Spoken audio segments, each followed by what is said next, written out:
Bom, então a gente parou na última semana, né? A gente fez a primeira carta de Coríntios, o capítulo 1 e 2, Dois. e hoje a gente vai aqui falar do capítulo 3 e 4, né? Que encerra essa primeira etapa que a gente dividiu da carta.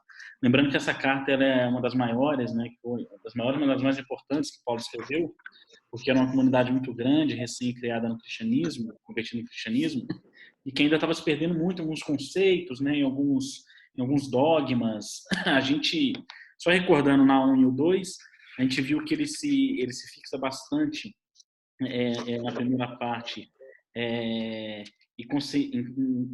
conceber a questão da sabedoria divina e orientar, né, as igrejas estavam se dividindo, lembra lá do Apolo, eu sou de Apolo, eu sou de Cefas, eu sou do Cristo, né? E no capítulo 2 ele falou aqui, que a gente refletiu lá, que fala bastante do mundo invisível, né, da sabedoria humana, da questão da mediunidade. E assim, a gente entra aqui no capítulo 3, né, que ele fala aqui da imaturidade dos coríntios, né, que chama aqui no texto. Aqui ele aborda bastante a compreensão, né, que ele tem dessa comunidade, enquanto que ele chama de imaturidade, né, que essa imaturidade é o alcance, a elevação ainda daquele povo, a compreensão, né, dos desígnios divinos, a compreensão dos conceitos que ele vinha trazer aqui através do Evangelho de Jesus, para que eles pudessem compreender de fato a mensagem que ele deixou e que ele viria trazer aqui ainda na sequência da carta, né? Então ele sabiamente coloca como introdução esse ponto, né? Fazendo-os compreender o momento que eles estavam, que depois ele direciona toda a mensagem de acordo com esse momento. Eu anotei aqui que no versículo de 1 a 4, né, do capítulo 3, que o Paulo aqui ele demonstra uma preocupação muito grande com a capacidade daquele povo compreender as mensagens, né? E isso ficou muito claro para mim quando ele fala aqui nessa frase, no versículo 2. Antes é importante voltar no 1, né? Então ele começa assim, ó, eu, irmãos, não pude falar-vos como a homens espirituais. Olha que interessante, eu não pude falar-vos como a homens espirituais. Ou seja, vocês ainda não escutam minhas palavras com a sabedoria do Espírito. Ainda são muito manifestação corporal da carne. E Mas ele como arremata com assim? leite. Né? Oi? Não, e ele vai arrematar isso depois dizendo, eu vos dei leite. Por que eu dei leite? Exato, Porque exatamente. Essa era a frase que eu chegar, exatamente. Aí ele fala, mas como as simples homens, como as crianças na vida cristã. Né? Então ele fala que ele vos dirige como crianças que são na vida cristã. E aqui é interessante, né? Porque eram a maioria adultos, né? Na vida hominal aqui na Terra, naquele espaço de encarnação que eles tiveram. Mas ele não fala que ia dirigir ele como crianças. Eles falam na criança na vida cristã, porque era pouco tempo convertido. Se olhasse o sim, tempo de vida como cristão daquele povo, eles estavam ali no era segundo pouco. ano, primeiro ano, ou meses, né? Então eram de fato crianças, né? E ele fala, e eu vos dei leite para beber, e não alimento sólido, pois ainda não podeis com ele, nem agora podeis. Quando a gente olha aqui uma referência no nosso mundo transitório aqui da nossa encarnação, o que a gente dá de alimento para a criancinha? Né? É o leite, porque ela é incapaz de De mastigar, mastigar. deglutir, para que aquilo vire energia, aquele alimento para o desenvolvimento do seu corpo. E olha que belíssima comparação que Paulo faz. Né? Então, o que a mãe dá para a criancinha? O leite, porque o leite ela consegue deglutir e ela consegue fazer com que vire energia para o desenvolvimento do seu corpo. E como aqui ele fala da vida cristã, ele dá o leite para que eles consigam deglutir aquelas palavras do evangelho e que aquilo vire energia para o seu espírito cristão. Acho que tem uma comparação aqui, uma sensibilidade maravilhosa de Paulo para com essa comunidade. E aí, lá na questão do Livro dos Espíritos 115, no capítulo que fala sobre a progressão dos espíritos, o Kardec fala, né? Segundo o que acabais de dizer, que os espíritos estão falando do processo evolutivo. Aí o Kardec fala, é uma subpergunta, né, da questão 115. Segundo o que acabais de dizer, os espíritos em sua origem seriam como as crianças ignorantes e inexperientes, só adquirindo pouco a pouco os conhecimentos de que carecem com o percorrerem as diferentes fases da vida? E aí os espíritos respondem, sim, a comparação é boa. Olha que interessante, a comparação é boa. A criança rebelde se conserva ignorante e imperfeita. Seu aproveitamento depende da sua maior ou menor... acho que a Renata caiu, né? Da sua maior seu aproveitamento depende da sua maior ou menor docilidade, mas a vida do homem tem termo, ao passo que a dos espíritos se prolonga ao infinito, né? Então, assim, o Paulo ele faz uma perfeita comparação, como os espíritos aqui dizem, né? Pode se comparar, né? Mas não dizer que é. E aí o Paulo aqui nesse versículo aqui de 1 a 4, ele compara isso, né? Achei perfeito. E eu entendi também, e achei um ponto aqui no Evangelho.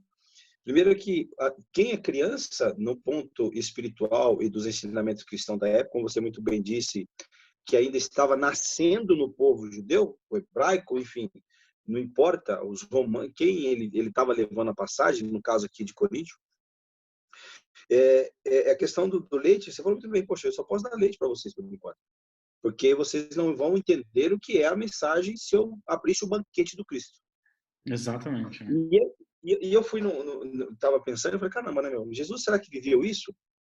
E aí ninguém pode ver o reino de Deus se não nascer de novo. Aí eu lembrei de Nicodemos. Tem que ser criança, né?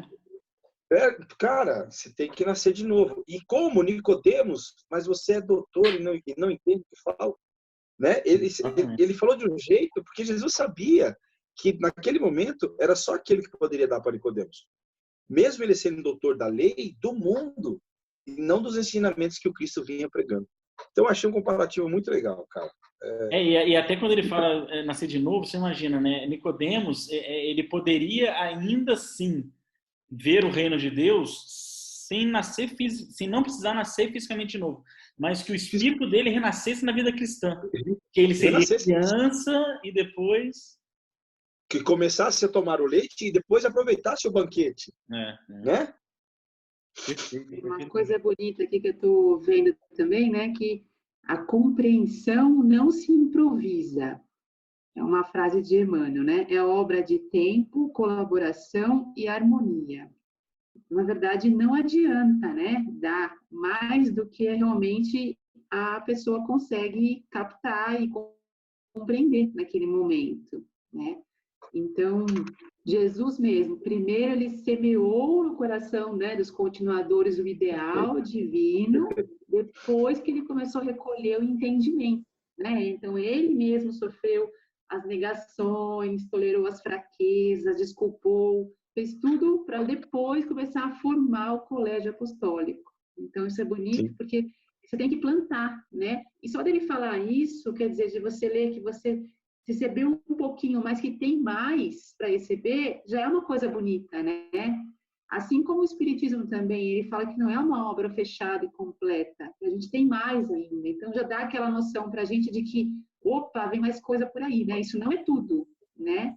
E é bom a gente ter essa coisa que nos instiga a progredir mais, né? A se esforçar para aumentar a nossa compreensão. Né? Isso é muito bonito. Não, maravilhoso. É de Emmanuel essa frase? É de Emmanuel. E sabe outra coisa que eu fico pensando, como a Renata falou agora, Paulo, logicamente, ele tinha um caminho a ser cumprido e ele fazia isso perfeitamente, né? Além de, às vezes, chamava atenção, elogiava. Aí eu fiquei pensando, né? A gente, quando adquire um pouquinho do leite, acha que as pessoas que estão à nossa volta, ou que a gente quer que caminhe junto, beba do mesmo leite e compreenda da mesma maneira que a gente compreendeu. Eles não estão, muitos não estão prontos nem para o leite, porque eu estou dizendo leite porque a gente ainda não chegou no banquete. Né? Então a gente não tem, e a gente, por incrível que pareça, a gente quer comprar.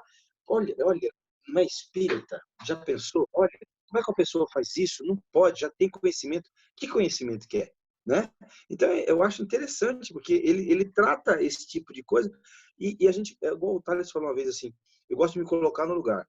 Eu tentei buscar esse capítulo para mim no dia a dia como espírita. E eu vi que eu cometi alguns erros, assim, por ingenuidade, ou até mesmo por empolgação, magistrais, sabe? Então a gente quer que as pessoas bebam leite, a gente nem tomou e quer que a pessoa beba o banquete, e a pessoa não está preparada. A pessoa ainda não entende. Ó, Né, tem uma frase no livro Vinha de Luz que fala assim, ó, é bem que você está falando, ó, examina, pois, diariamente a tua lavoura afetiva. Observa se estás exigindo flores prematuras ou frutos antecipados. Não te esqueças da atenção, do adubo, do irrigador. Coloca-te na posição da planta em jardim alheio. E, reparando os cuidados que exiges, não desdenhes resgatar as tuas dívidas de amor para com os outros. Né? Bonito. Maravilhoso, maravilhoso. Maravilhoso, cara. Isso é que a gente não pode, né, dar o leite para quem não quer. E a gente está vivendo num mundo, né, com tanta gente como o Kardec também fala que estão dormindo, né? A gente vê. Então, não adianta querer exigir que a pessoa não pode dar e nem dar uma informação que ela não pode compreender. E uma outra coisa interessante é quando você falou agora, a gente dá o leite. Na verdade, nós ainda não damos. A gente só bebeu um pouquinho. Paulo já tinha essa capacidade de interiorizar aquilo que ele viveu com Cristo. Todas as experiências dele. Então, ele poderia realmente falar para os coríntios aqui, ó, eu só vos dei leite, mas nós ainda só bebemos um pouquinho. Não podemos nem dar o leite, não é verdade? Existe uma... Tá falando, eu tô relembrando aqui, existe um sentido aqui figurado, né? Uma comparação com nossos dias para melhor compreensão que ela é absurda mesmo, porque se a gente pensar, né, num bebezinho, numa mãe, eu falo que aqui em casa a gente tá na amamentação ainda, já come comida, mas ainda mama, mas lá atrás tem uma coisa muito, muito interessante aqui que é o que a Renata estava falando, né? A gente não pode exigir que o outro, você comentou que o outro beba o leite que a gente está dando, né? E é assim na vida real, porque a mãe, ela oferece o seio, o leite, ela dá o leite, ela oferece. Agora, o quanto vai mamar é o neném. Não depende da mãe, né? A mãe oferta, tá aqui, ó, tá aqui o leite, cheio de leite aqui. E olha que tanto de comparação interessante. O quanto vai mamar é a escolha do neném, o neném que sabe como vai mamar. E o que acontece se ele mama pouco? Ele desenvolve pouco. Ele não ganha peso, não cresce. Então ele precisa, né? E o que acontece se ele mama o suficiente e a mãe se cuida da alimentação, se cuida do seu bem-estar para que o leite dela ofertado seja o melhor possível? A criança cresce muito. Então, assim, é um esforço das duas partes, né? Porque pode dar o leite, mas qual a qualidade desse leite? Isso depende do provedor, depende da mãe. O outro pode mamar o tanto que quiser. O quanto que ele mamar vai ajudar ele a crescer mais ou menos. Paulo, ou nós, podemos dar o leite, mas qual a qualidade do leite que a gente está dando? A gente está se cuidando para ofertar um bom leite? Agora, o quanto o outro vai mamar é a escolha dele. Agora, se a gente estiver pronto, estiver bem, se preparando, se alimentando bem, recebendo o alimento correto, para que o nosso leite seja o melhor possível, se encontramos no caminho uma criança espiritual ainda faminta, isso vai dar um crescimento absurdo, né? Que é um sentido aqui do que o Paulo está falando. É verdade. E se você quiser antecipar os passos da natureza e dar um caldinho de feijão na hora que é só leite, bagunça tudo o organismo e dá uma meleca lascada, entendeu? Exatamente. Não adianta querer dar um caldinho de feijão hoje, porque hoje é só leite. É passo a passo, né? A natureza é o tempo dela, né? Profundo esse texto do Paulo, profundo. Não pode. Nossa, dá para você trazer para o seu dia a dia para as coisas da nossa vida, o que a gente está buscando na questão de conhecimento, sabe, de mudar interiormente, é maravilhoso. Maravilhoso. E outra coisa que eu acho que vai chegar nos versículos para frente, você falou, a criança amamenta, ela se nutre, ela cresce com leite, ela se desenvolve, mas chega um momento que é direcionada a sua vida é por Deus. E ele fala isso, se não me engano, nesse capítulo ou no outro. Quer ver? Ele, aqui, ó. E eu plantei, Apolo regou, mas Deus quem fazia crescer. Porque o alimento que chega nesse sentido, que eu fico imaginando, é depois com o que a gente faz dele. E aí, se você, que nem você falou, se você direciona Deus, aí Deus faz você crescer. Exatamente. É maravilhoso. Maravilhoso. Bom, lá. Aí aqui eu acho que o Paulo traz um contexto geral de evolução, né? O fato dele falar dessa criança cristã, né? Ele está falando aqui uma evolução espiritual. E aí no capítulo 3 chama muita atenção, que ele fala que ele deu leite, porque ele fala, visto que ainda sois guiados pelo instinto, né? Isso aqui tem uma referência na doutrina espírita enorme também. A gente tem diversas obras que fala isso do processo da evolução do homem, né? Quando a gente estuda lá, desde os reinos, né, que o princípio vital passa no reino mineral, ele adquire impressões, registra nas suas impressões desse princípio todas as transformações do minério, depois ele passa pelo reino vegetal, e ali ele adquire novas impressões que fica registrado naquele princípio. Ele passa no reino animal, registra mais algumas impressões, depois ele é individualizado, vira o espírito, de fato, que já tem uma série de impressões que vai lhe garantir o quê? Instintivamente, instinto, a sua sobrevivência, né? Então, o homem mais rudimentar, né, na sua primeiro estágio de encarnação, ele é só instinto, né? E o que é o processo de evolução do homem? É a transformação do instinto em sentimentos. Esse é o processo da evolução espiritual.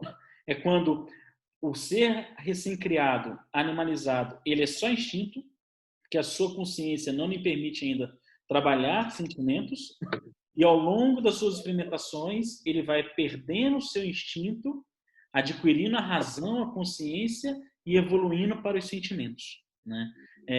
E aí o Paulo, quando fala aqui, porque se a gente olhar, o que é um sentimento nobre? O sentimento de paz, né? Esse é o sentimento de paz. O que é o sentimento de paz? É o antagonista do instinto da raiva. Então, quando alguém nos agride e a gente é mais instinto do que sentimento, a gente faz o quê? A raiva nos faz agredir ele de volta. É instintivo a raiva. O bicho, ele ataca quando está raivoso. Quando o homem trabalha isso e esse instinto começa a virar sentimentos, quando alguém nos ataca, o sentimento de paz prevalece, porque esse instinto já não lhe direciona mais. O que lhe direciona agora são os sentimentos. Então, o sentimento é a depuração do instinto. E aí Paulo fala aqui, visto que ainda sois guiados pelo instinto. Guiados pelo instinto. Ou seja, as crianças são instintivas. A criança, a hora que nasce, tira da mãe, sai do útero, coloca na barriga, ela escala até o seio instintivamente para mamar. Instintivamente para mamar. Só que ela ali ainda não tem consciência nem razão de si. E ela vai transformar isso no desenvolvimento. O espírito é a mesma coisa. E aí eu peguei aqui 2 trechos, um do livro Palavras de Emmanuel, que o Emmanuel fala disso. Ele fala assim, a ascensão ocorre da sensação, olha, a gente estava falando, da sensação à irritabilidade, ou seja, princípio vital transitando em todos os reinos, adquirindo sensações, e aí quando ele é individualizado, ele é um ser extremamente de irritabilidade, porque ele não entende o que está acontecendo ainda. Da irritabilidade ao instinto, ele vai progredindo, e aí ele começa a agir instintivamente em um das cavernas, não sei o quê, ele vai lá como se fosse um bicho com um pouquinho mais de razão, um pouquinho mais de sentimento. Do instinto à inteligência, então o homem evolui e adquire a inteligência. Da inteligência ao discernimento, séculos e séculos correm incessantes. Então, quando o homem adquire o seu discernimento, ele começa pela razão e pelo aflorar dos sentimentos, transformar aqueles instintos. Então, tudo aquilo, se a gente reparar, tudo aquilo que ainda nos é caro da nossa evolução, tudo aquilo que nós aqui resgatamos por erros do passado, se nós analisarmos, os erros são sempre por ações instintivas, nunca são por ações de sentimentos. São razões instintivas. Numa reunião mediúnica, quando a gente acolhe o irmão para atendimento, que está ali com peso da raiva, do ódio, porque matou aquele que ele matou em outra vida. Você vê nas histórias, você entende, você estuda, e nos livros mostra que eram o quê? Impulsos e instintos. Impulsos e instintos. Jesus falando para Públio Lentulus, é de seu querer, segue-me agora ou séculos depois. Ou séculos depois. Porque se agir por instinto, irá perder milênios e milênios de evolução que poderiam ter sido antecipados. E aí, deixa eu colocar o meu ponto de vista, por favor, me corrijam. A gente, que não Thales explicou muito bem agora, a questão do instinto, e aí quando a gente vem adquirindo inteligente, um pouquinho mais de sentimento, muitas das vezes, esse instinto, ele nos prega uma peça que se transforma num sentimento chamado egoísmo e orgulho. Exato. Já reparou? Porque é exatamente isso. Não, eu não vou perder para o Thales, eu não vou perder para ele. Que é a disputa, que é tudo aquilo que a gente tem de sentimento que fica preso lá atrás, nos fluidos que passaram lá, né, Thales? E aí eu peguei uma frase da Joana de Ângeles também, que ela explica sobre esse tema, né? Que ela fala, é um instinto que se transforma em afetividade no processo da evolução. Olha só, a gente está comentando agora. A Joana de Ângeles fala, é um instinto que se transforma em afetividade no processo da evolução. Pessoas imaturas, sonhadoras e fantasistas mantêm o sentimento de amor dentro do padrão lúdico. Ou seja, as pessoas ainda imaturas sentimentalmente, a concepção de amor dela é lúdica, ela é figurativa, né? Um exemplo, nós mesmos que falamos que já conseguimos amar, né? Quando um ente querido nosso está à beira da morte no hospital, a primeira coisa que a gente faz é rezar para ficar. Porque, na verdade, a gente está mais preocupado com a nossa dor da separação do que do bem-estar daquele que a gente diz que ama. Ou seja, é um amor lúdico. Ele não é um amor verdadeiro. É um amor lúdico, porque nós ainda somos imaturos espiritualmente. Que a Joana de Ângeles fala aqui. Tem uma frase de Leon Denis também que é bem bonita nessa linha, que fala que a alma dorme no reino mineral, sonha no reino vegetal, agita-se no reino animal e acorda no reino hominal. É isso aí. Que é quando a gente começa a despertar. E nós somos recém-despertos do reino animal para cá, né? Totalmente. Nós somos assim... Uma vez o Haroldo comparou com uma lagoa, né? Se você olhar numa lagoa, nós estamos assim os primeiros 5 centímetros da superfície da lagoa, porque a gente acabou de entrar no reino hominal, então está começando ainda alguns acordando, outros não, né? Imagina aquele negócio assim, quando a tartaruguinha começa a sair do ovo, assim, para ir para a praia, assim, sabe? Exato. Uns já estão quebrando a casquinha, outros ainda não, outros estão achando onde é o portinha. A coisa está assim, mais ou menos, né? Eu vejo assim, figurativamente falando, a gente está no reino humano. A gente ainda vai chegar no reino espiritual. Exatamente. É esse processo. Nós estamos no humano. É humano. Né? Então a gente vai chegar lá. E você vê que aqui, nesse mesmo momento, nesse mesmo orbe, nosso mesmo tempo, tem irmãos nossos encarnados ainda dotados de instintos animalescos predominantes. Né? Você vê, assim, ainda existe no nosso mundo hoje tribos canibais. Né? Então, são irmãos encarnados ainda que dotam daquele instinto desprovido completamente de qualquer sentimento pelo outro. Né? Porque ele é um animal entrando nas suas primeiras experiências hominais. Né? E não é resgate, não é nada, é o estágio da sua evolução, né? Que Deus processo evolutivo. Convive todo mundo junto aqui para um ajudar o outro. Né? Um ajudar o outro. Aquele que já está um pouquinho na frente seja espelho para ele. Exatamente. Seja espelho para ele. Exatamente. É isso. Tem mais algum ponto aí de vocês? Vocês anotaram? Não, por mim não. Por mim tá tudo bem. Vamos seguir. Tá. Aí lá do 8 ao 15, né, para mim aqui, e aí a gente já comentou disso, mas só reforçando, que é uma coisa que eu acho assim, maravilhosa aqui do Paulo, a consciência do evangelho que ele tem. Né? Sim. Não é aquela coisa de saber do evangelho. Eu li tanto que eu sei o evangelho, eu sei que Jesus disse, né? Mas não, é a consciência que ele tem. E quando a gente lê do versículo 8 ao versículo 15, para mim aqui fica muito clara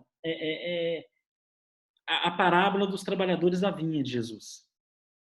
Né? Ou trabalhadores da última hora. Em alguns locais é traduzido como trabalhadores da última hora e em alguns locais é traduzido como trabalhadores da vinha. Né? Que ele fala, aquele que planta e aquele que rega trabalham na mesma obra. Cada qual receberá seu salário conforme o seu trabalho. Que nessa parábola de Jesus, da vinha ou da última hora, é aquelas, vocês se recordam, que ele fala, você da primeira hora vai trabalhar até a 16ª hora. Você da 15ª hora vai trabalhar até a 16ª hora. E no final ele dá 1 denário para cada um. E aquele que trabalhou 16 horas falou, ué, mas por que eu ganho 1 denário trabalhando 16 horas e ele ganha 1 denário trabalhando 1 hora? Aí Jesus fala, meu amigo, não foi isso que combinamos? Né? Então, não pensa, não olha para o outro, olha o que está entre a gente. Você é um trabalhador de 16 horas para ganhar 1 denário. Ele é um trabalhador de 1 hora para ganhar 1 denário. E aí Paulo traz todo esse conceito dessa parábola aqui do 8 ao 15. Né? Quando a gente olha com calma, a gente vê. E assim como o trabalhador da vinha que tem seus trabalhadores, aqueles trabalhadores não ficam com a colheita. Eles recebem o seu denário, mas a colheita é do senhor do vinho, da vinha. Né? E Paulo traz nessa mensagem aqui do 8 ao 15 exatamente isso. Trabalhemos, cada um da sua forma na mesma obra, mas a colheita é de Jesus. A colheita é dele, não é minha, não é do Apolo, não é de Cefas. A colheita aqui é do Cristo. Né? A obra é dele. A obra é dele. A gente aqui está com a misericórdia que ele permite ajudar. E vamos receber nosso denário necessário, fruto do nosso esforço. Mas quanto que é o meu esforço, quanto que é o seu, quanto da Renata? Cada um tem o seu. E cada um vai receber aquilo que lhe é acordado. Só que a colheita é do mestre, né? Que ele deixa bem explícito aqui. Eu achei bem bonita essa parte do 12, que fala assim, que o alicerce é Jesus, sobre esse alicerce um põe ouro, outro prata, pedras preciosas, madeira, capim, palha. Então, na verdade, aceita-se de tudo, né? Cada um, quer dizer, desde o ouro até a palha, olha isso, né? Cada um coloca o que consegue, né? O que pode, vai lá e contribui com uma pedrinha na construção do reino de Deus, do alicerce, e já está. Uma vez que o alicerce foi colocado por Jesus, a gente vai lá contribuir na obra. Nós não somos, né, não importantes. Nós temos a nossa importância, só que cada um contribui com o que consegue, né? Então é legal porque ele fala de cada um faz um pedacinho que é importante no conjunto da obra. Não é para faltar nenhum pedacinho de ninguém. Cada um tem a sua importância e está sendo esperado ali dar a sua contribuição, né? Por mais que falar, mas eu não sei ainda, eu não sou bom, eu sou muito ruim, ainda sou mal, tal. Tá, mas alguma coisa você já tem de bom para contribuir, nem que seja com a palha, vai contribuir na construção desse edifício, né? Porque eles colocam aqui como um arquiteto, né? É bonito, muito bonito isso, né? Porque aceitamos qualquer ajuda, né? Sim. Seja que ouro, seja palha, é bem-vindo, né? Exato. Olha para o nosso mundo aqui, né? Chico Xavier colocou lá um ourinho, uma prata. Nós precisamos colocar ouro e prata agora? Não está ao nosso alcance. A gente não tem ouro e prata para colocar. A gente tem uma palha? Vamos colocar. É a mensagem aqui. Porque ele continua depois, né? O versículo 13 mostra a importância do 12. Que ele fala, a obra de cada um ficará evidente. Cada um, evidente. Ficará evidente, pois aquele dia a mostrará. Né? Então, é o que a Renata está falando, foi muito bem colocado. Na obra aceita de tudo. Quem pode pôr ouro, põe ouro. Quem pode pôr palha, põe palha. Mas coloca. Não ficamos nós aqui com o que só tem a palha, falando, eu não tenho ouro, não vou pôr nada. Que nós seremos o servo infiel, o servo preguiçoso. Né? Aí entra na parábola dos talentos. Ué, cadê? Você enterrou seus talentos? Você enterrou sua palha? Não era para enterrar a palha, era para pôr a palha aqui. Faz parte, né? E ela é importante para Deus, é isso que importa, né? Por mais que seja uma palha, ela é importante. Ela faz parte da obra. Faz parte. Eu tomei uma outra linha de raciocínio. A parábola que você falou é legal, se encaixa perfeitamente, mas quando eu li aqui para ele a questão de que cada um tem o seu trabalho a ser colocado, vejo o que você está fazendo na obra do Cristo, e que ele fala, cada um ficará evidente, pois aquele dia a mostrará, aparecerá com o fogo, e o fogo, eu comecei a entender a cada um conforme suas obras. Exatamente. E aí eu fui no céu e inferno, no capítulo Purgatório, eu achei interessante uma passagem lá, entendeu? Que fala, e ele resume depois, dizendo, a cada um segundo as suas obras, palavras que resumem toda a justiça de Deus. E aqui no item 4, depois eu não vou ler porque são 3, 4 parágrafos aqui, leiam o que ele fala sobre o purgatório, e ele arremata dizendo essa passagem de Cristo, a cada um conforme as suas obras. É muito que se encaixa para mim perfeitamente, porque ele chama a atenção, como vocês já falaram, sobre, olha, o que você pode dar, mas dê, faça a sua parte, porque na verdade precisa contribuir com um pouquinho que você tem, porque na verdade nós precisamos de um conjunto. Aquele que pode dar ouro, dê. Prata, dê. Diamante, dê. Palha, dê. Barro também. Argila. Não importa. Porque esse conjunto vai fazer o nosso mundo mudar e a gente poder construir. E aí você vê que é se ajudando mutuamente que a gente vai chegar em algum lugar. E é isso que chama a atenção deles. É maravilhoso. E é tão belo isso que é aquilo, né? Que algum desses autores aí falou, não sei se foi acho que foi no livro do Kai Bachuter que eu li isso, que ele fala assim, o mal, falando o mal do mundo, o mal no mundo é ferramenta do bem. Com certeza. O mal no mundo é ferramenta do bem. Então, assim, Deus, ele é tanto amor, tanta perfeição, que ele concede a todo mundo contribuir para o bem. Mesmo aquele mais ignorante dos espíritos, mesmo aquele espírito mais mergulhado nas suas sombras, ele, de alguma forma, pelas escolhas dele, vai estar contribuindo para o bem. E, de alguma forma, ele faz parte disso. Ele faz parte disso. Porque se não tem ele ali, né, não tem ninguém para poder, pelo menos, ajudá-lo de alguma forma. E então ele está contribuindo para o bem. Ele está contribuindo para o bem. De alguma forma. Então, existe uma harmonia perfeita. Né? Oi? Existe uma harmonia perfeita, né? Essa que é a coisa.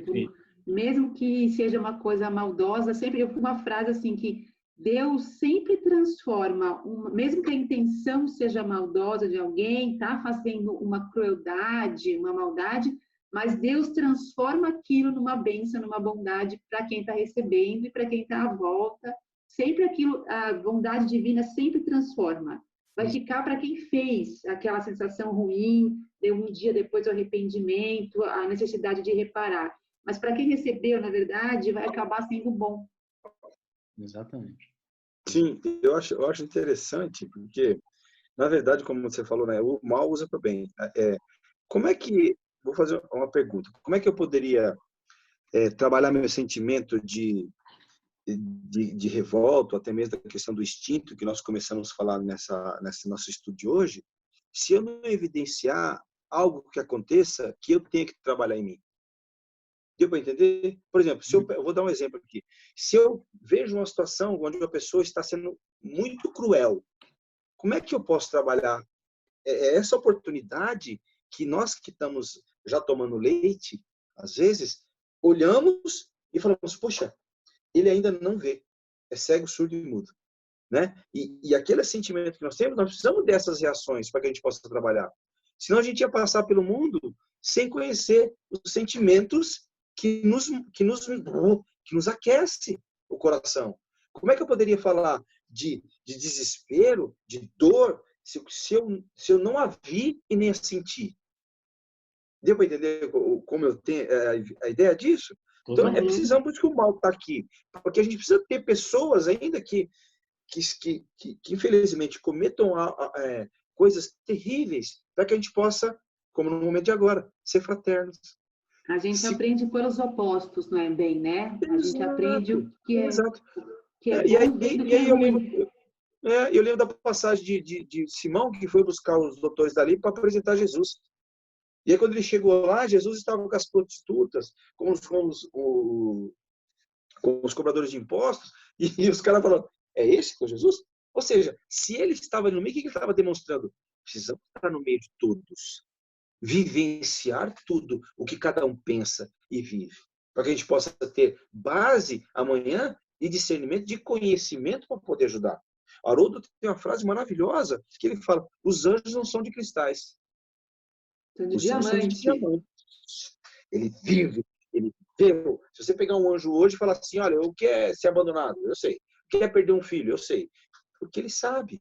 E foi assim que ele construiu a fortaleza. Né? Observe que nem o Thales falou muito bem, o mal é o bem. A gente precisa passar por isso.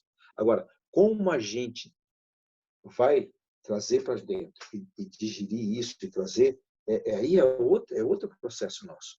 Mas a gente precisa realmente viver isso. Como agora. Nós estamos aqui conversando, né, Thales? As pessoas estão vivendo esse mundo, essa pandemia. Hoje mesmo, eu tive a pessoa quer morrer, ela não aguenta mais. Porque não tem essa sensação que nós já temos. Só, calma, está tudo bem, vamos acreditar, vamos lá. Não tem. Pegando um gancho que você comentou aí, quando você viu o irmão na rua em dificuldade, olha que construção interessante, né? A gente vai lá na obra de Kardec, né? no Evangelho. Quando ele explica, né? ele reexplica aquela frase que era muito presente na igreja, de que fora da igreja não há salvação. E aí a doutrina espírita nos traz que fora da caridade não há salvação. De forma que a caridade ela é o meio pelo qual seremos salvos. Então, esse conceito ele é bem concebido entre todos nós aqui que estudamos a doutrina e tudo mais. Né? É um conceito bem trabalhado na doutrina. Mas olha só que construção interessante dentro do que a gente está falando. Se fora da caridade não há salvação, no próprio Evangelho segundo o Espiritismo, em algum momento, não lembro quem, o espírito de Caritas, ela traz um ensinamento muito bonito e importante. Né? Porque a caridade, ela não é um sentimento. A caridade, ela é uma ação. Né? A caridade não é um sentimento, ela é uma ação, um movimento. Né? Ninguém tem um sentimento de caridade. A pessoa pode ser caridoso. O que é ser caridoso? É constantemente o ato da caridade. Né? Então, a caridade era uma ação, embora a gente pense que é um sentimento. Não é uma ação. Mas o que move ela, né? Exatamente. E aí Caritas traz esse conceito. O que move a caridade? Tem um sentimento. Tem um sentimento que é o sentimento que destarta a caridade no ser, que é a piedade. A piedade, sim, é um sentimento. E o que nos faz exercitar... E todo sentimento é um exercício. A gente acabou de comentar isso. É a conversão do instinto no sentimento. O que nos faz... É uma escala. Uma escalinha. O que nos faz exercitar o sentimento de piedade? O mal no mundo. Então, olha como o mal é instrumento do bem. Se a gente não olha uma pessoa sofrendo, a gente não exercita a piedade, porque em vidas regressas nossas, nós víamos o irmão nosso adoecer, nós vimos o irmão nosso definhar de fome na rua, passávamos sem nem olhar em seus olhos. E viemos aprendendo, exercitando a piedade, exercitando a piedade, exercitando a piedade. Hoje, quando nós já olhamos ele, a gente olha e a nossa piedade é acionada. Esse sentimento já existe na gente. E esse sentimento nos impulsa a praticar o ato da caridade, levando um alimento, um agasalho, um recurso. Agora, o quão é exercitado esse nosso sentimento de piedade? Porque o tanto que ele for exercitado vai ser o tanto de caridade que ele vai impulsionar. é diretamente proporcional. Então, o nosso sentimento de piedade, ainda em exercício, ele nos é ainda naquele caso que choca, no escândalo. Os evoluídos, não. A piedade é pelos erros, a piedade é pela Piedade de nós. A piedade. Chico Xavier olhava um assassino com piedade. Ele olhava um assassino com piedade.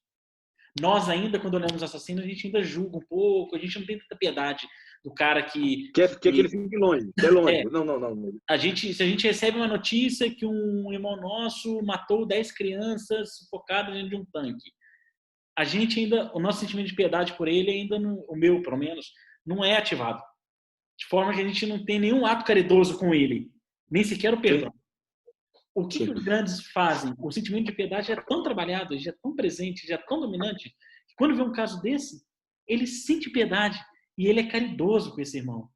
Então, quando a máxima fora da caridade não há salvação, é a necessidade que a piedade tem dentro de nós de ser trabalhada, e o que exercita-se a piedade é o mal que nos cerca e que Deus nos dá de presente. Ele fala, está aqui, abra os seus olhos, olhe, toque seu coração, porque você vai poder, assim, ser caridoso. Construção interessante. Não, e é tão maravilhoso, você está falando, eu fui construindo uma coisa na minha cabeça. Humberto de Campos nos relata que quando Jesus está no madeiro e vai o processo de desencarne dele, abre-se o céu, os querubins, e que enfeitam madeiros de flores e lírios maravilhosos, todos os anjos estão presentes, Deus do anjo da justiça, anotando aqueles que fizeram parte daquele contexto para que depois sejam cobrados, hosanas, corais cantando, e me sobressai um anjo sozinho da luz e vem, desce com a cabeça baixa e beija o pé de Jesus. E ele olha para Jesus, e Jesus olhando para ele, ele percebe que Jesus quer dizer alguma coisa para ele.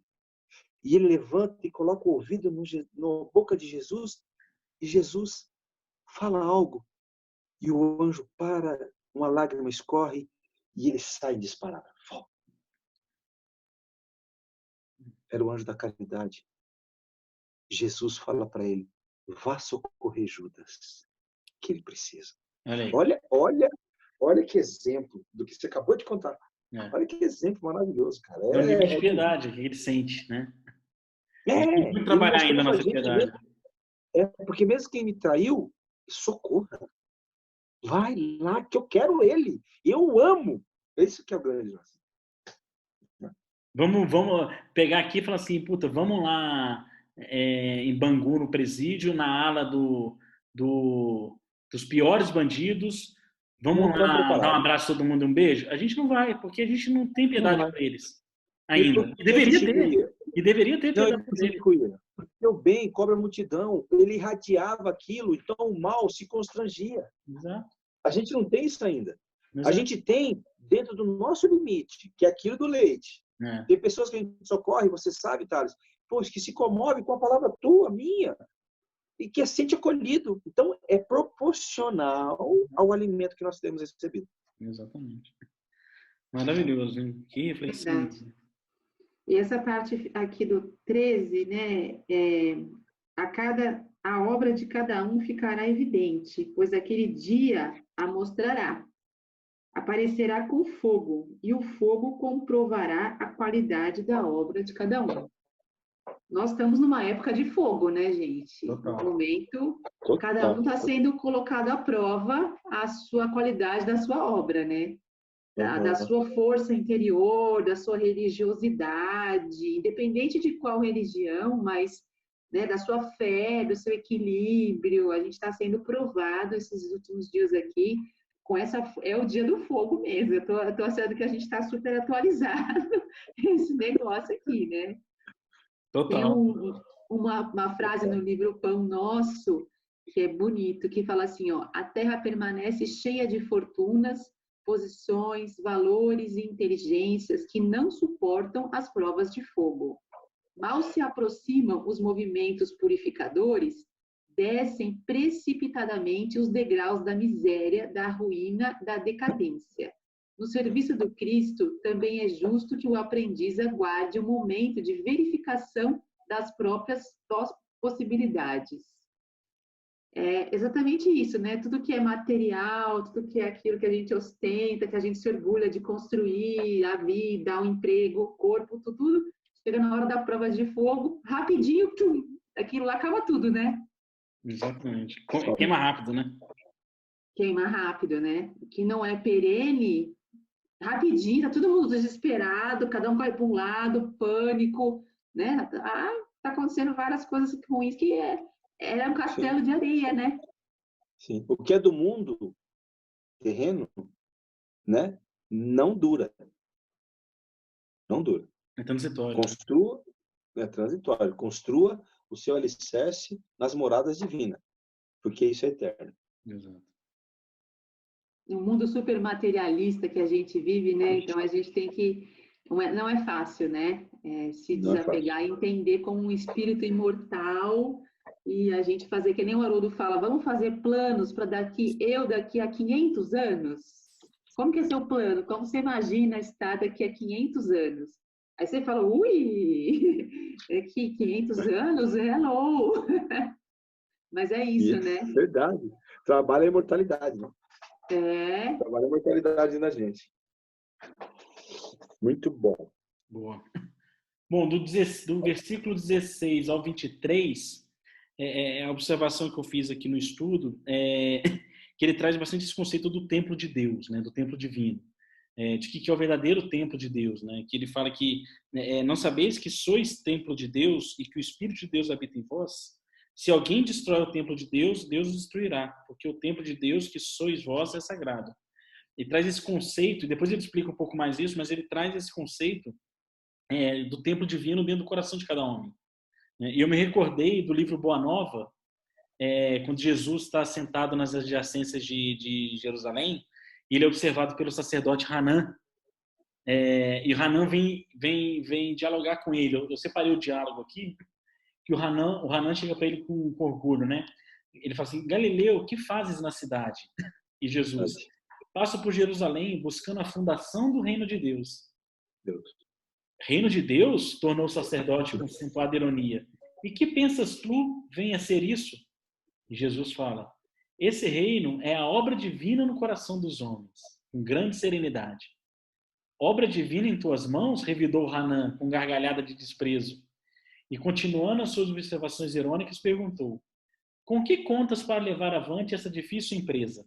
Quais são os teus seguidores e companheiros? Acaso terás conquistado o apoio de algum príncipe desconhecido e ilustre para auxiliar-te na execução de teus planos? Meus companheiros hão de chegar de todos os lugares, respondeu o mestre com humildade. Sim, observou Hanan, os ignorantes e os tolos estão em todas partes na terra. Certamente que esse representará um material de tua edificação. Entretanto, propões-te realizar uma obra divina e já viste alguma estátua perfeita modelada em fragmentos de lama?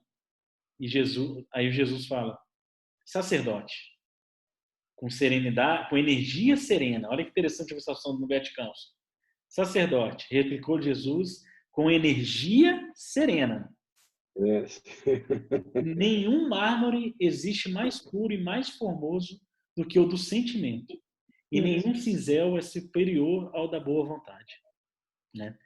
Esse diálogo ele está todo escrito aqui nesse trecho do 16 ao 23 do Paulo, né? Esse diálogo com Hanan, que ele traz o conceito do verdadeiro templo de Deus, né? Da construção deles dos homens, e que não tem nada a ver com esse templo que o sacerdote fala aqui a todo momento.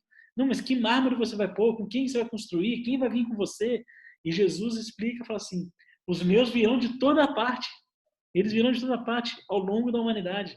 Né? E aí Paulo fala aqui, ó, tudo é vosso, tudo é de Deus. O mundo, a vida, a morte, o presente, o futuro, tudo é vosso. Vós sois de Cristo e Cristo é de Deus. Que lindo, né? Em João 14 tem uma frase que fala assim, Jesus fala, né? Se alguém me ama, obedecerá a minha palavra. Meu Pai o amará. Nós viremos a ele e faremos morada nele. Olha que lindo. É o templo divino, né? Templo que divino, é do amor. que é no coração. Que é no coração, né? É o templo divino. E fala que tudo é sagrado e tudo é de Deus, né? Que é tão bonito, né? E analisando essas passagens, né, Thales? Eu fico aqui pensando, tentando imaginar a época, porque quem via Jesus não entendia, principalmente aqueles que eram os doutores da lei, não entendiam do que ele falava muito bem mesmo. Porque essa questão da vida futura era totalmente cego para eles ainda. Totalmente, é desconhecido, né? Totalmente. Então, ele falava que reino. Aí, quando Jesus responde para ele, Hassan, dessa maneira, ele fala: esse cara tá louco. Não é? E ele fala: virão de todas as partes, hoje, amanhã, no futuro. Ele fala: o que esse cara está falando? Apesar deles terem tido os profetas que falavam disso, né? Mas, cara, é muito louco. Cara. Não, e a reflexão... E aí, o Consolador prometido vem, né, justamente por isso. Sabe por quê, Thales? Eu estou aqui pensando, né, como nada por acaso, o porquê de nós estudarmos a questão da carta de Paulo, né?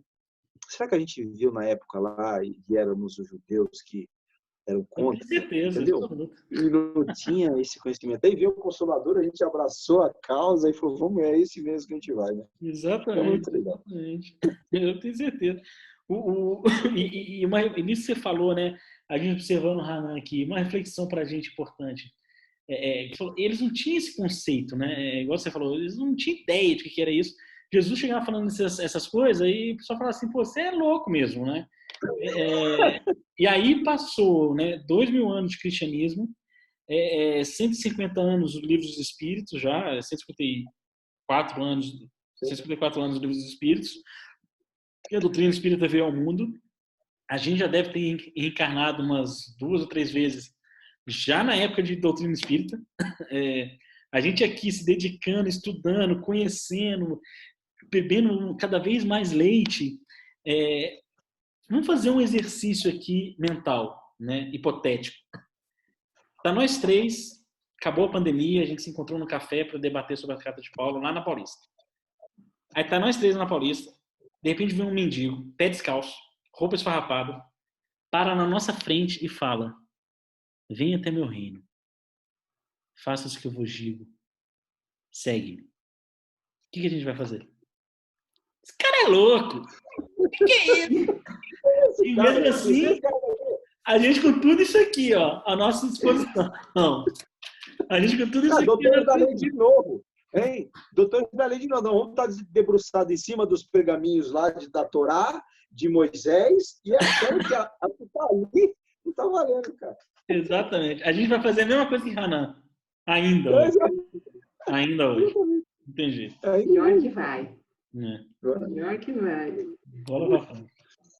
A gente tem uma pergunta no Livro dos Espíritos que é 1009. Ela é enorme, né? Respondida por vários espíritos separadamente, que fala sobre as penas eternas. E Paulo responde essa pergunta. E tem um trechinho da resposta dele que é bem grande, que fala assim, que está falando nessa parte aqui, né? Que somos do mundo, e Cristo é de Deus, e todo mundo é tudo é nosso, né? Aí ele responde assim: gravitar para a unidade divina, eis o fim da humanidade.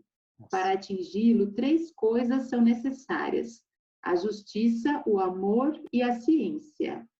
Depois, ele, um pouquinho para baixo, ele fala assim: o objetivo da criação, que consiste no culto harmonioso do belo, do bem, idealizados pelo arquétipo humano, pelo homem-deus, por Jesus Cristo. É bonito isso daqui, porque é justamente indo para a unidade divina, né? Todo mundo vai para o belo, para o bonito. Nossa, muito bem colocado. E olha a linguagem atualizada para a época, porque a gravidade já era sabida, então ele já usa o termo, né? Gravitar para a unidade divina. A pergunta 1009 é respondida por Paulo, é muito bonito isso daqui. Ele continua, né? Tudo que ele falou, ele continua lá, né? Incrível. Maravilhoso, maravilhoso. Bom, do 4... Vamos seguir? Vamos. Acho que é o último capítulo, esse é menorzinho. Eu fiz algumas poucas observações. Do 1 ao 5 aqui, para mim, que ele fala, né, que as pessoas os consideram como servidores do Messias e administradores dos segredos de Deus. E aí no 2 ele bota uma consideração aqui. Ora, de um administrador se exige que seja fiel. Então, assim, já se coloca fora disso, além da humildade dele aqui, de falar assim, eu ainda não sou fiel a Deus, né? Estou aqui me esforçando, esse fiel é o Cristo. Então, não me coloquem como administrador de Deus. Né? Lá no Evangelho de Lucas, no capítulo 12, né, do versículo 35 a 48, Jesus ele narra a parábola do servo fiel. Né? E olha que interessante, né? Que nesse trecho Jesus fala assim, estejam prontos para servir e conservem acesas as suas candeias. E aí Pedro perguntou, Senhor, estás contando essa parábola para nós ou para todos? O Senhor respondeu, quem é, pois, o administrador fiel e sensato a quem seu senhor encarrega de seus servos para lhes dar sua porção de alimento no tempo devido? Olha a palavra que ele usa. Quem é o administrador fiel? Que é a mesma que o Paulo utiliza aqui. Fala assim, o administrador ele é fiel. Né? E aí depois ele continua falando a parábola, explicando do papel desse administrador fiel, de como é esse administrador fiel. Depois vale ler essa parábola, é um pouco extensa, mas é super completa. E aí, de novo, reforço, uma das coisas que eu mais admiro aqui no Paulo é isso, a naturalidade do evangelho dentro dele, sabe? Ele tá inserido no evangelho, né? Ele não está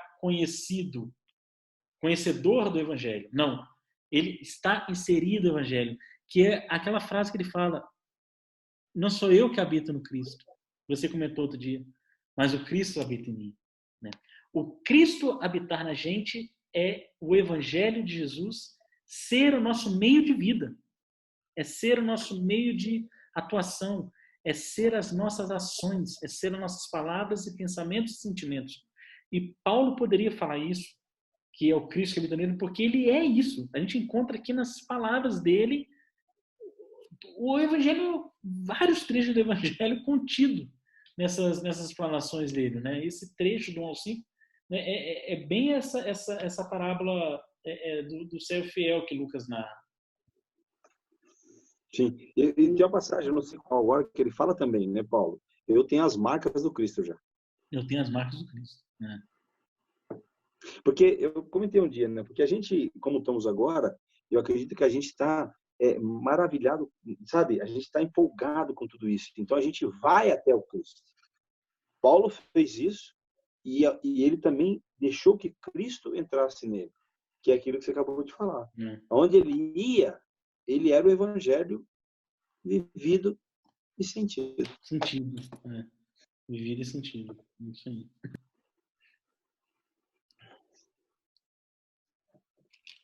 São os talentos, né, que a gente tem, né?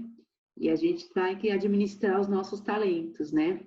As oportunidades, a boa vontade, por mais que não tenha algum talento especial e nem aquele desenvolvido já, os melhores sentimentos, os mais puros, ainda para nós a gente vai olhar esse mendigo e vai falar, tal. Ok, mas a boa vontade de fazer esse progresso é o que conta, né? Como um servo fiel, né? E tentar ficar nesse caminho sempre com a boa vontade. Por mais que a gente tenha para doar, seja uma cara meio torta, alguma coisa, mas é a boa vontade de continuar, por menor que seja o esforço, né? A oportunidade e o tempo, né? Que também é o nosso talento aqui, né? Sim. Vamos relembrar aqui o que Jesus falou pro Hanan, pro sacerdote? Sacerdote, nenhum mármore existe mais puro e mais formoso que o do sentimento, e nenhum cinzel é superior ao da boa vontade. Exatamente. Pois é. Nenhum cinzel é superior ao da boa vontade. A boa vontade é tudo, né? Por mais que, né, seja pouca palha que a gente possa colocar ali, mas se é com boa vontade, está tudo ótimo, né? Eu gostaria de aproveitar e lançar uma coisa para a gente refletir. As passagens de Jesus, no qual ele curava, é sempre movimento. Sempre. É sempre movimento. Vinde a mim. Ele está pedindo para você ir. Vá e não peques mais. Observa que é movimento. Levanta-te, todos aqueles que encontram com Pega ele. teu leito e anda. O cego de Jericó está à margem do caminho. Ele não está no caminho. E quando ele percebe que o cego grita, ele para e fala, traga-o até mim. É tudo movimento.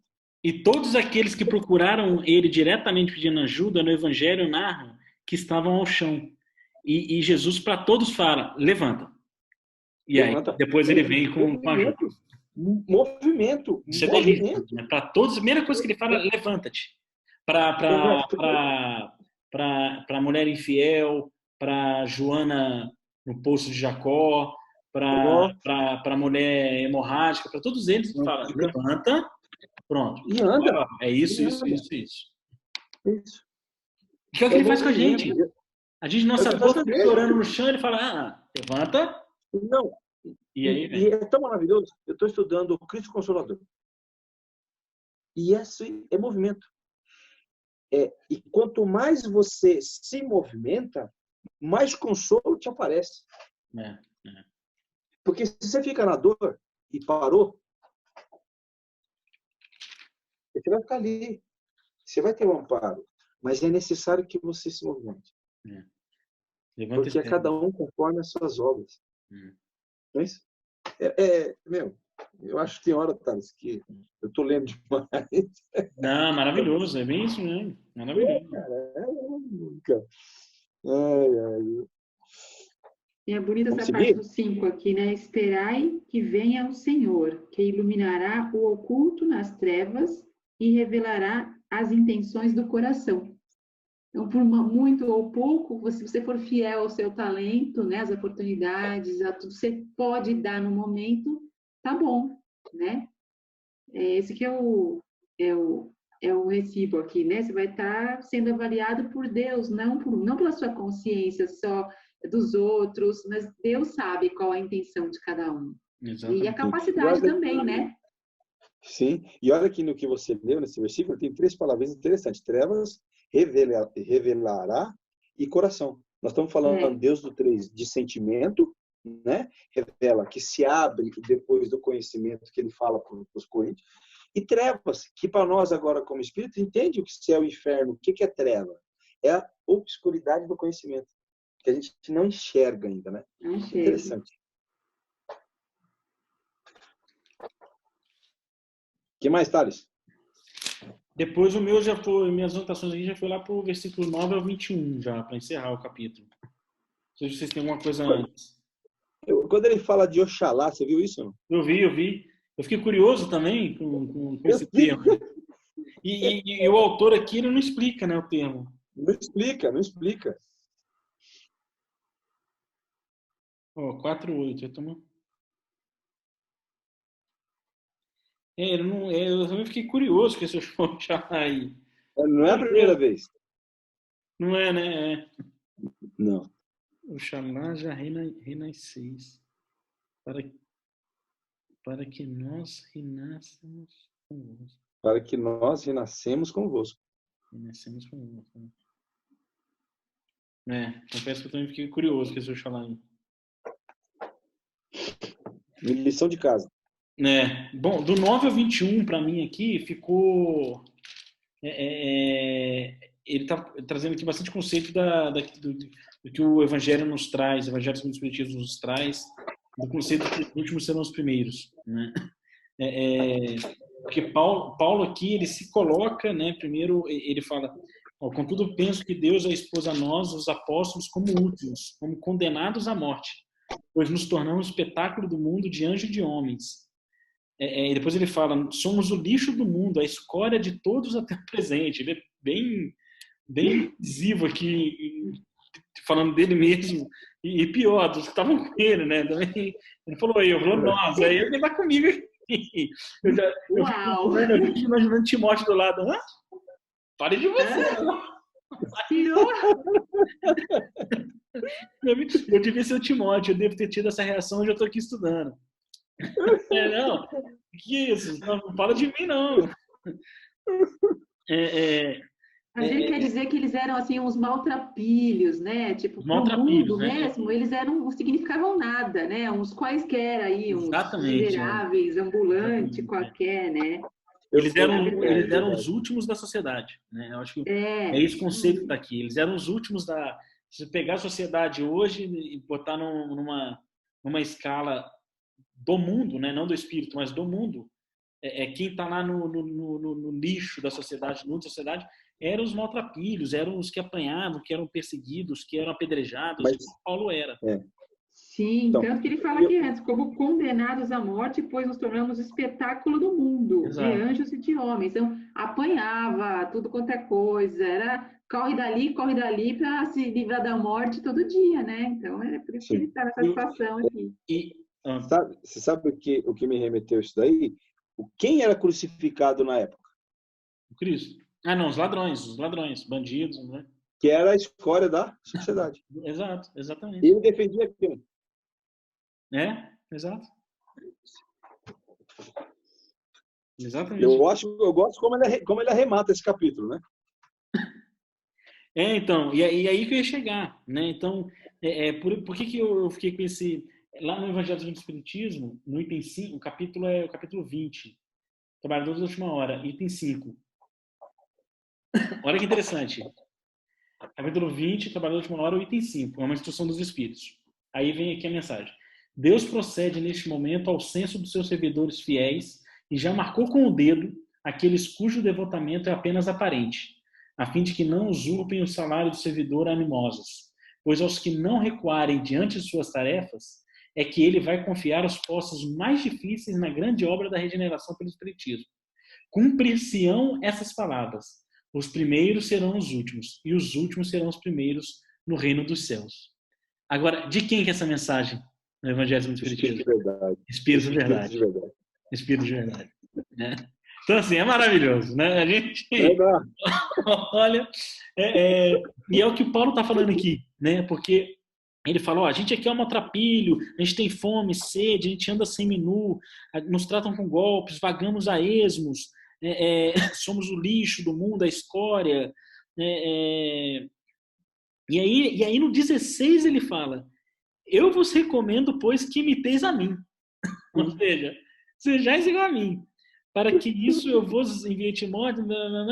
E aí ele fala, o reinado de Deus não consiste em palavras, porque os judeus eram muito bons em palavras, né? Eles se colocavam como os primeiros ali do conhecimento teológico daquela época, né? Mas as suas ações amorosas não eram o que Paulo tinha aqui. Então, o reino de Deus não consiste em palavras, mas em força, que é o que o Espírito de Verdade fala aqui, ó.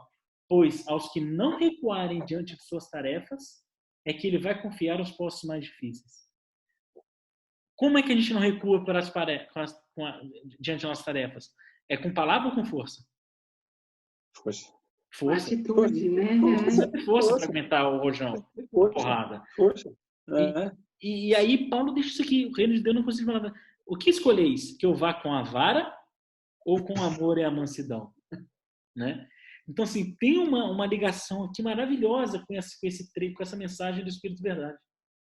Eu achei assim, belíssima. E aí a mensagem dele, né? Do Espírito de Verdade. Sim.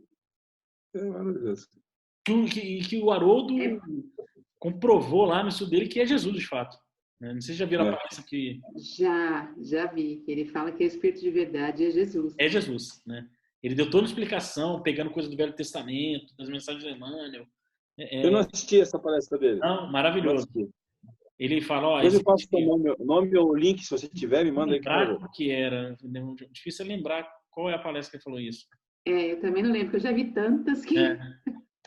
Mas ele explica, é bem interessante. Vou tentar achar, te falo. Bem, bem interessante. É maravilhosa essa carta de Coríntios, realmente ela tá assim... Nossa, tá maravilhosa. Maravilhoso. No final ele tá bravo mesmo, né, gente? É com a vara ou com amor e mansidão, né? Quer dizer, olha, que coisa aí que eu vou voltar, né? Tem um outro ponto muito sensível aqui que passa a ser percebido, que a Renata comentou. Olha que interessante isso. Porque ele está falando aqui da condição dele, né? Condição de humilhado, de maltratado, de perseguido, de lixo, de escória, né? Que as palavras que ele usa. Mas aí lá atrás, no versículo 9, ele fala, olha que sensibilidade isso. Pois nos tornamos o espetáculo do mundo, de anjos e de homens. Uhum. Porque esse mesmo jeito dele aqui, para os homens, é um espetáculo de horror, mas para os anjos é um espetáculo de amor. Olha que coisa linda. Mensagem do Espírito de verdade. A mensagem do Espírito de verdade. Então, nos tornamos dessa forma espetáculo para os anjos e para os homens. Só que em duas óticas diferentes. Porque os anjos olham para o coração e os homens olham para o corpo. E como é o mundo hoje? É esse mesmo espetáculo. Agora, nossos olhos são quais? Né? Dos anjos ou dos homens? Essa é a reflexão. Isso, é isso que eu ia falar. Porque qual de nós já não percebeu isso, às vezes? Que quando você está em determinado contexto de um grupo, onde você tem que, às vezes, estar lá, mas você percebe que as pessoas ainda não têm isso aí. E é verdade. É maravilhoso. E esse final da carta, né, gente, eu acho que essa parte de se ele vai com a vara ou vai com amor e a mansidão, ele volta para o começo, porque a carta é sobre a questão das confusões, né? Quer dizer, sou de Paulo, sou de Apolo, sou de um, sou de outro. Então, ele está falando que, como eles são crianças, ele tem que tratar como crianças. A vara é uma coisa que a gente faz com criança. Né? Então ele fala, você quer que eu vou com a vara? É igual eu falo com a minha filha, você quer que eu vou com o chinelo ou você vai fazer o que eu estou pedindo direitinho, né, por boa vontade? É a mesma coisa. Belíssima né? provocação. São crianças, né? Então eles estão com uma briguinha aqui, não, eu sou do cristão disso, eu sou cristão daquilo, eu sou não sei da onde. E todo mundo é igual, ele vem falar que Deus é único e a gente caminha para a unidade com Cristo, com Deus, está todo mundo junto. Então, entendam isso, senão eu vou com a vara. É isso aí. Tá bravo. Tá bravo. Acho que é isso, né, gente? Bom, muito bom.